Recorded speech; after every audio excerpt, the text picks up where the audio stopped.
Y el tema que me invitaron a platicar es resiliencia. ¿Qué es la resiliencia? Es la capacidad que tenemos todos los seres humanos para resistir y enfrentar situaciones adversas que tengan que ver con la persona o con el entorno. Puede ser frente a la pérdida, frente a problemas familiares, problemas de salud, situaciones estresantes en el trabajo, en la escuela, situaciones que cotidianamente existen en la vida y que son inevitables de que sucedan. La resiliencia nos ayuda, es una habilidad que nos ayuda a enfrentar los retos y las adversidades, pero fortaleciendo los recursos internos. ¿Qué son los recursos internos? ¿Cómo pensamos? ¿Cómo actuamos? ¿Y cómo enfrentamos las diferentes circunstancias que se nos presentan continuamente en la vida? La resiliencia se empezó a investigar en los años 70 a través de familias que tenían un padre o ambos con problemas de adicción, en este caso de alcoholismo. No todos los hijos que viven en este tipo de familias llegan a consumir. Unos consumen y otros no. Y entonces empezaron a preguntarse qué pasaba con estas personas. Y entonces, a través de estudios con tiempo, empezaron a darse cuenta que había dos características: lo individual y lo ambiental.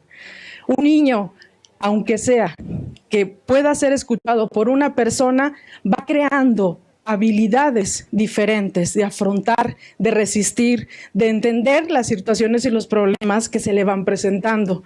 Y entonces se dieron cuenta que un niño, a pesar de una infancia traumática, no significa que termine como un adulto problemático.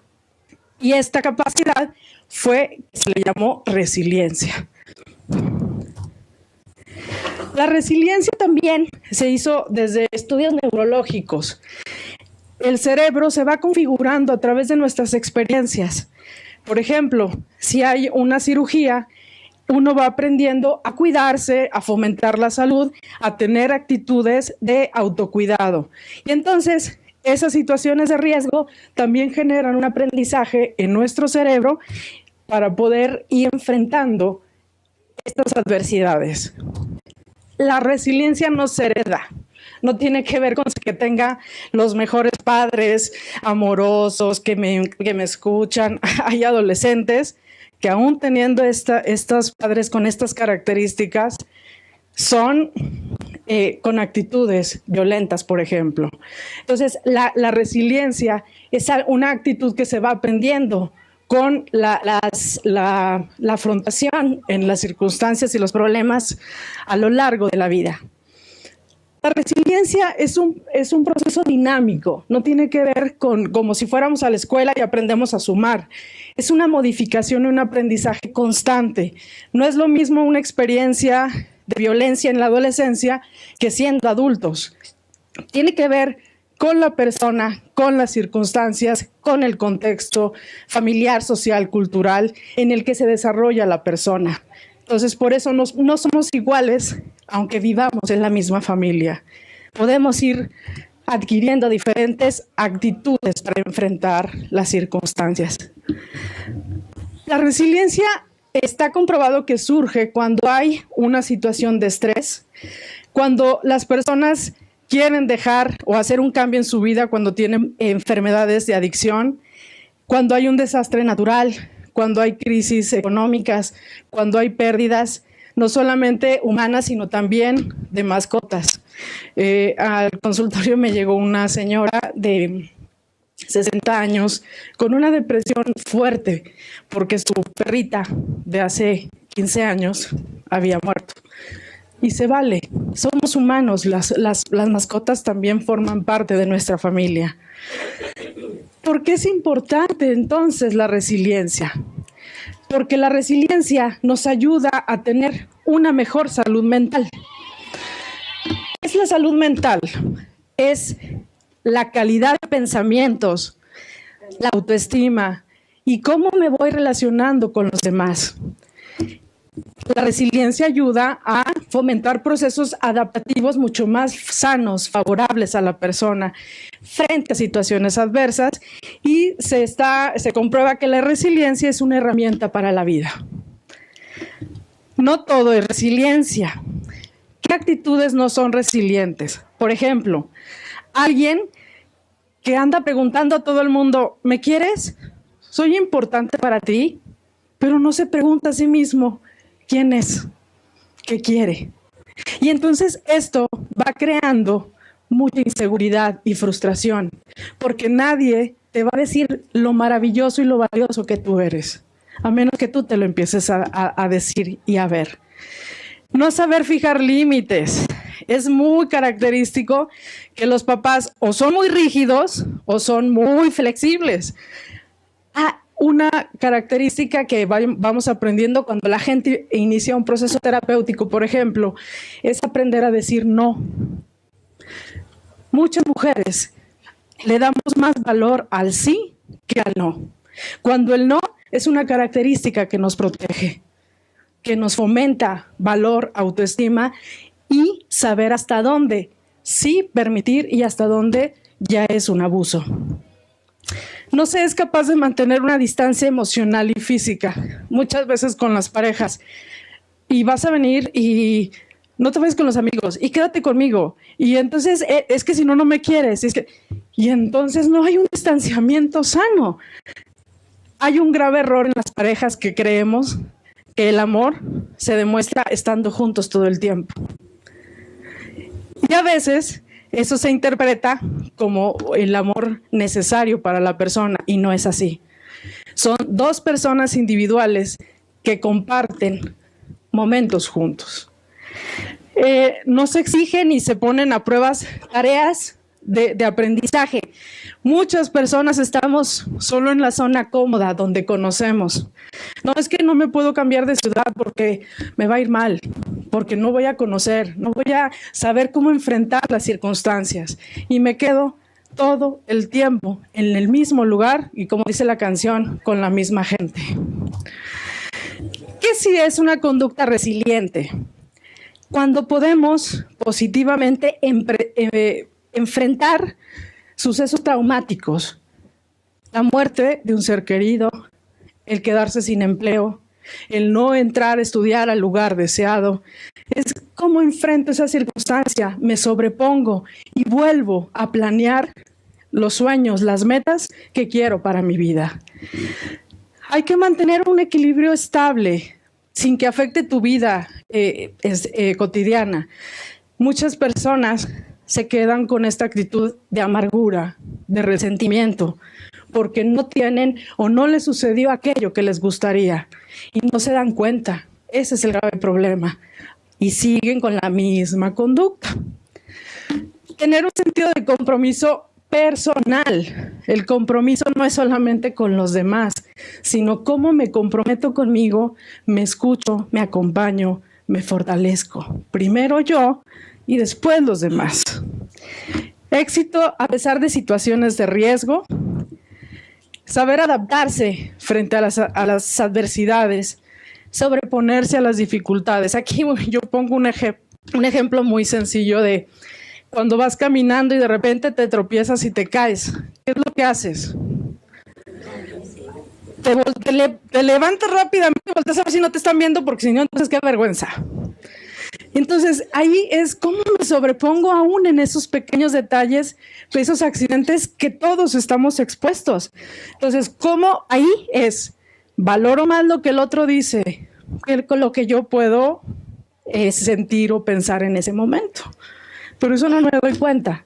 Estamos tan habituados a pensar primero en el otro que en mí. Y entonces ya me llené de vergüenza y todo el día estoy avergonzada por haberme caído. Qué tonta, porque no me fijé, es que no me di cuenta. Y entonces estamos todo el día con un pensamiento tóxico.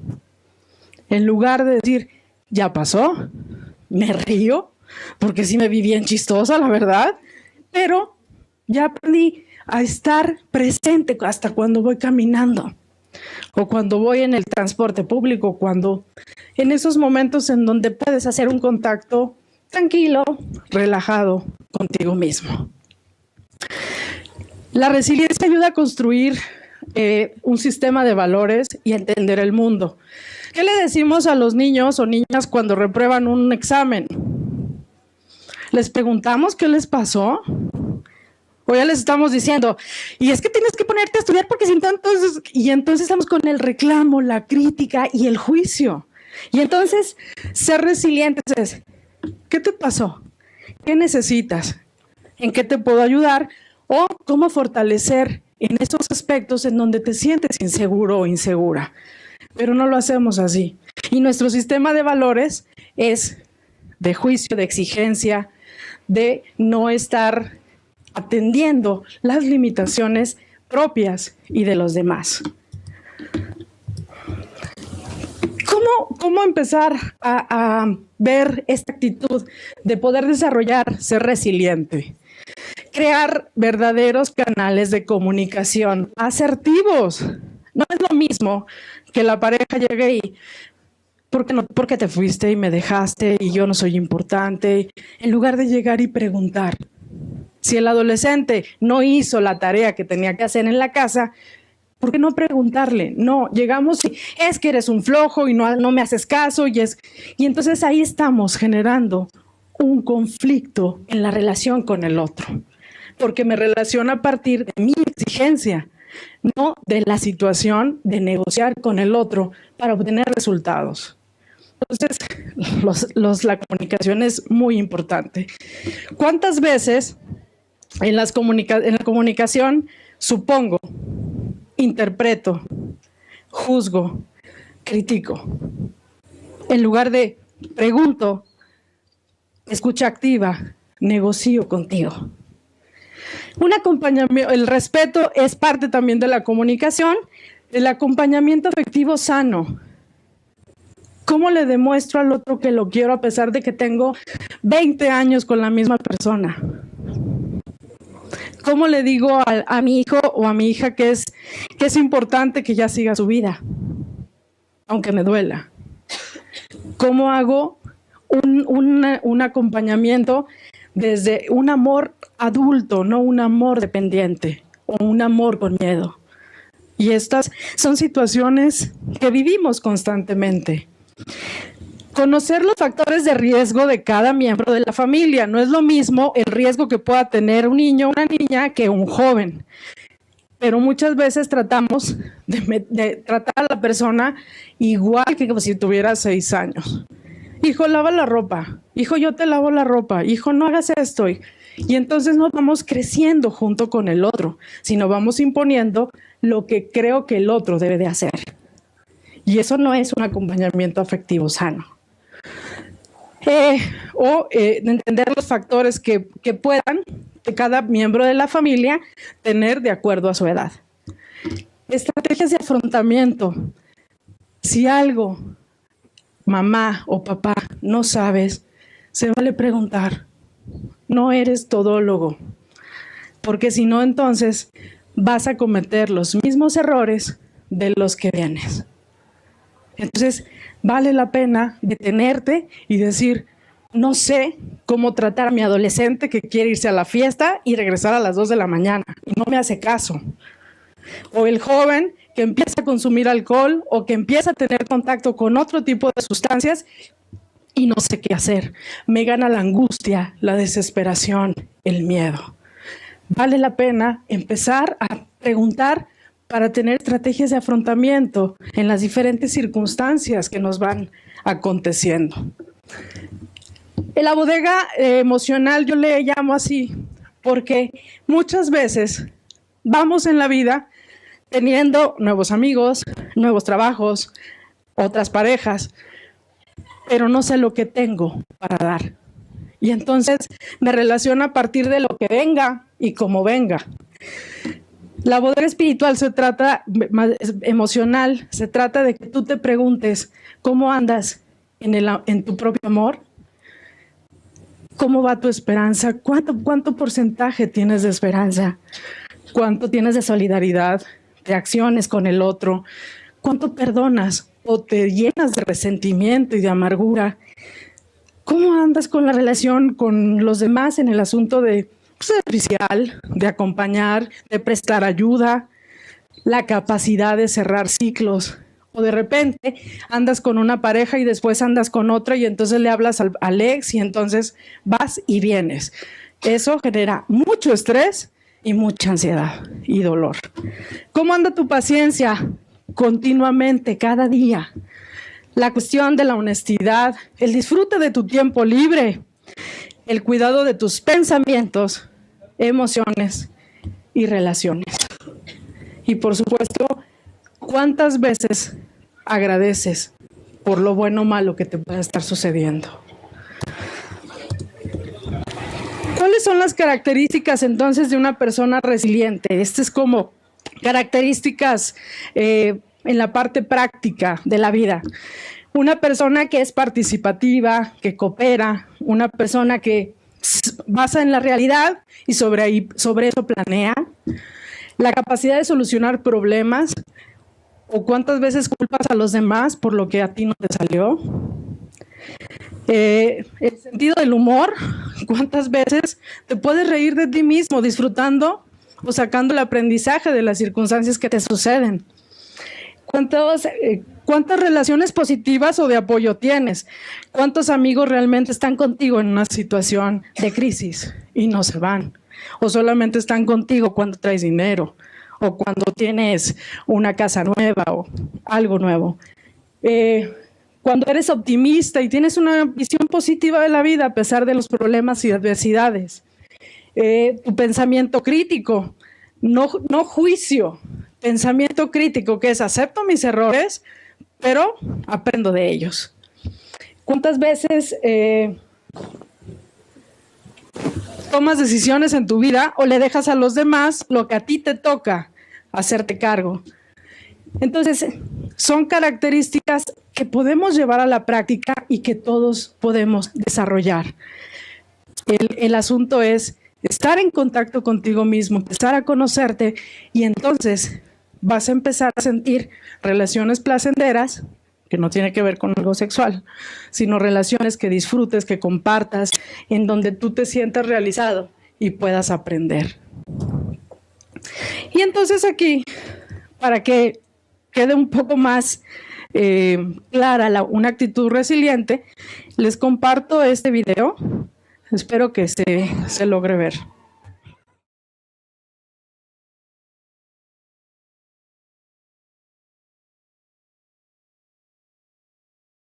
5 años para lograr esto que él sabía que podía.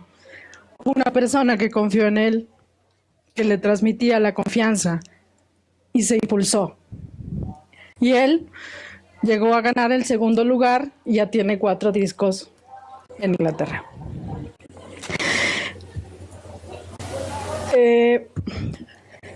Un ejemplo muy reciente que tuve de resiliencia fue con un adolescente de 13 años que su madre es adicta a al medicamento controlado y está en otro país. Vive con su papá en una familia reestructurada, con un medio hermano, pero nadie la ve. Pero hoy esa niña tiene un blog, escribe, se impulsa y sigue adelante. Entonces, no son las circunstancias lo que te determina, sino cómo enfrentas esas circunstancias a partir de ti. Esta es alguna bibliografía por si alguna persona está interesada. Y pues muchísimas gracias por su atención.